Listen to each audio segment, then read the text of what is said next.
Morning children. कैसे हैं आप लोग? Please sit down.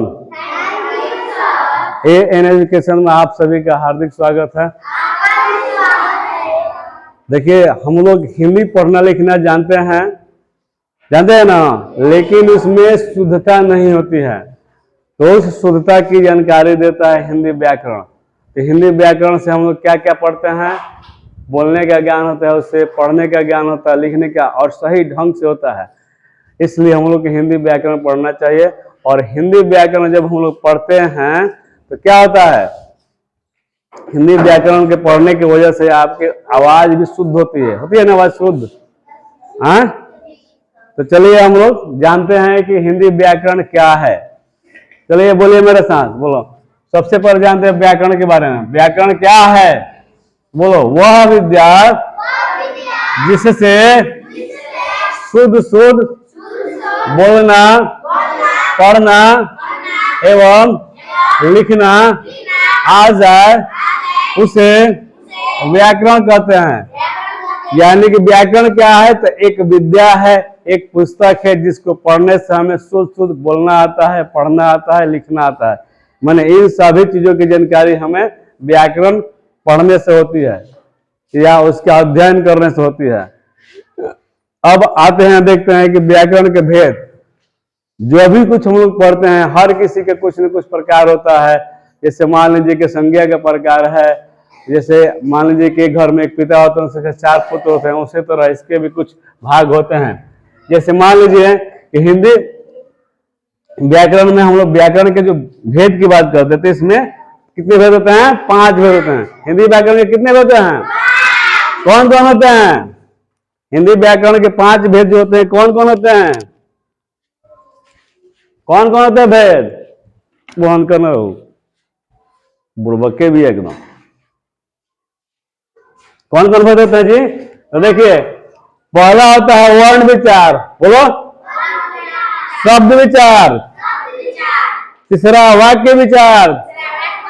चौथा छंद विचार। पांचवा चिन्ह विचार। अब आइए देखते हैं कि वर्ण विचार क्या होता है। वर्ण विचार क्या होता है, यानी कि वर्ण के बारे में हम लोग जानेंगे। तो वर्ण की परिभाषा क्या होती है? तो कहता है उस मूल ध्वनि को, बोलो जोर से बोलो, उस मूल ध्वनि को जिसका खंड या टुकड़ा नहीं किया जा सके उसे वर्ण कहते हैं। मतलब वर्ण क्या है? तो एक छोटी सी आवाज है, आवाज की सबसे छोटी इकाई है। ध्वनि का मतलब होता है आवाज। माने उस छोटी आवाज को, यानी कि छोटी से छोटी वो आवाज जिसका उससे ज्यादा टुकड़ा नहीं किया जा सके, उसे कहते हैं, क्या कहते हैं?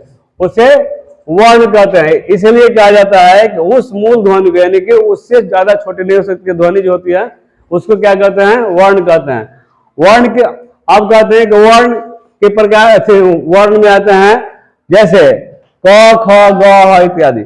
यानी कि क को हम बोलते हैं तो क को क से ज्यादा टुकड़ा नहीं हो सकता है। माने क को तोड़ेंगे तो क में वर्ण में टूटे तो क जो अ आएगा। लेकिन अगर सिर्फ क लिखना हो, माने अ नहीं डालना हो, तो उसके नीचे हलंत लगाएंगे। ठीक है, तो क ख ग ह ये क्या है? तो वर्ण है, क्योंकि इसका टुकड़ा नहीं किया जा सकता। अब कहता है कि वर्ण कितने प्रकार के होते हैं? तो वर्ण 2 प्रकार के। कितने प्रकार के होते हैं? कितने प्रकार के वर्ण होते हैं? कौन कौन? पहला स्वर वर्ण, पहला, दूसरा व्यंजन वर्ण। अब जानते हैं कि स्वर वर्ण और व्यंजन वर्ण क्या होता है। तो स्वर वर्ण का मतलब होता है अ आ छोटी ई बड़ी ई, और व्यंजन का मतलब सीधे सीधे होता है क ख ग घ अंग च छ ज ज य, यानी कि यरल तक। ठीक है, उसमें भी आगे चलिएगा तो कुछ अक्षरों को इसमें भी और इसमें मैंने स्वर और व्यंजन में छांटा गया है। ठीक है, जिसकी जानकारी आप आगे लीजिएगा। तो अब जानते हैं कि स्वर वर्ण किसे कहते हैं। तो देखिए, इसकी परिभाषा बताई जाती है। जिस वर्ण, बोलो मेरे साथ, जिस वर्ण का उच्चारण, जोर से बोलो, जिस वर्ण का उच्चारण स्वयं या अपने आप होता है उसे स्वर वर्ण कहते हैं। मतलब कि जिसका उच्चारण स्वयं होता है, अपने आप होता है, किसी दूसरे वर्ण की उसमें सहायता नहीं ली जाती है, उसे क्या कहते हैं? स्वर वर्ण कहते हैं। जैसे अ, बोलो, जैसे अ, आ, छोटी ई इत्यादि। अब आते हैं व्यंजन वर्ण पर। व्यंजन वर्ण क्या है, ये किसे कहते हैं जब पूछा जाए, इसका क्या परिभाषा होता है? तो इसके बारे में है कि जिस वर्ण के उच्चारण में, बोलो, जिस वर्ण के उच्चारण में स्वर वर्ण की सहायता ली जाती है उसे व्यंजन वर्ण कहते हैं। यानी जिस वर्ण के उच्चारण में स्वर वर्ण की सहायता ली जाती है उसको क्या कहते हैं? व्यंजन वर्ण। यानी कहने का मतलब है कि बिना स्वर का व्यंजन का उच्चारण नहीं होगा। जैसे मान लीजिए कि क ख ग, जैसे क ख ग, जब आप समझने के लिए देखो, जैसे स्वर वर्ण कहते हैं ना, तो अ आ छोटी ई बड़ी ई, तो अब आ भी कहते हैं तो अ जोड़ अ बराबर आ होता है। बड़ी कहेंगे तो छोटी ई जोड़ छोटी ई बराबर बड़ी ई हो जाएगा। उसी तरह व्यंजन वर्ण में जब बात करते हैं तो क जब उच्चारण करेंगे तो क के अंत में अ जरूर आता है ना। बोल कर देखो, बोलो क के बाद अ आ रहा है। उसी तरह बोलो ख के बाद अ आ रहा है। तो व्यंजन वर्ण जब भी उच्चारण करेंगे व्यंजन वर्ण का, तो उसमें स्वर वर्ण की सहायता ली ही जाएगी। बिना स्वर वर्ण की सहायता के व्यंजन वर्ण का उच्चारण नहीं हो पाएगा। ठीक है, तो देखिए विद्या एक ऐसा धन है जिसको जितना भी पढ़िएगा, जितना भी बांटिएगा बढ़ेगा, घटने का नाम नहीं था। इसलिए कहा जाता है विद्या धन जो होती है सबसे श्रेष्ठ धन होती है। सभी धनों में सबसे श्रेष्ठ धन कौन होती है? विद्या। क्योंकि बांटने से बढ़ती है। धन बांटिएगा तो घट जाएगा, लेकिन विद्या बांटिएगा तो बढ़ेगी।